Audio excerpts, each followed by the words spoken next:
Srikona daily বাজারের এক মারপিটের ঘটনার পরিপ্রেক্ষিতে দু এলাকার বিশিষ্টজনদের মধ্যে এক বৈঠক আয়োজিত হয় শনিবার।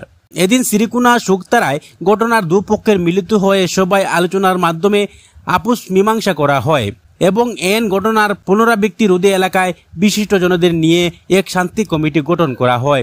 আগামীতে ওই ধরনের অশান্তিমূলক কার্যকলাপ দেখা দিলে কমিটির সাথে যোগাযোগ করার আহ্বান জানানো হয়।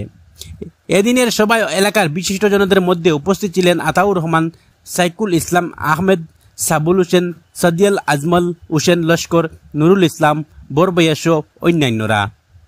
ইবজুর রহমানের প্রতিবেদন। কিন্তু হে এদিন যে পরিমাণ মাইরে যেটা কিচ্ছু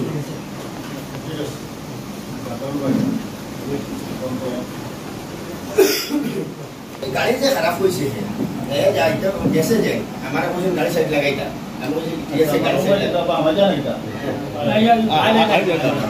হয়তো তো আকটিস করা যায় কিন্তু একটা যোগা করার দরকার আছে, এটাও তো একটা কথা আছে।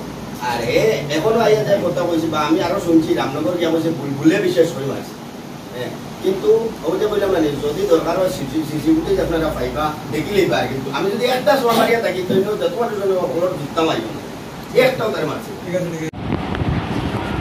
গত 17 তারিখ যে ঘটনা ঘটেছিল সেই ঘটনার পরিপ্রেক্ষিতে শ্রীকুনা গাঁও পঞ্চায়েত সভানেত্রী প্রতিনিধি মহাশয়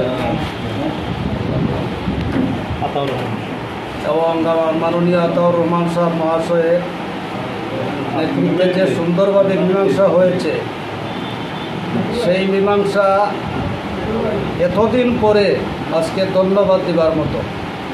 কারণ প্রায় সময় শ্রীকুনার ছেলেরা এবং রামনগরের ছেলেরা একটু আধটু জিনিস নিয়ে বোঝাবুঝির মধ্যে একটু গোলমাল হয়ে যায়। তো আজকে তা ভবিষ্যতে চিরতরে নির্মূল করার জন্য যে পদক্ষেপ নেওয়া হয়েছে শান্তি কমিটি গঠনের মাধ্যমে, আশা করছি আর ভবিষ্যতে এই ধরনের কোনো ঘটনার পুনরাবৃত্তি হবে না।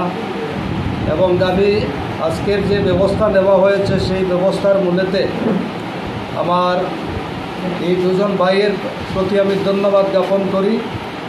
আর উভয় পক্ষের নানা মুরব্বী যারা এখানে উপস্থিত হয়েছেন সবার কাছে আমার বিনম্র অনুরোধ থাকলো যে আমরা সচেতন যারা আছি ছেলেদের প্রতি আমরা একটু লক্ষ্য রেখে আর যাতে এইসব কিছু না ঘটে তার ব্যবস্থা নেওয়ার জন্য আমরা আশা করে সচেতন থাকবো। ভবিষ্যতে আর এই ধরনের কিছু হবে না এই বলে আমি আমার। কিন্তু হে এদিন যে পরিমাণ মাইরে যেটা কিচ্ছু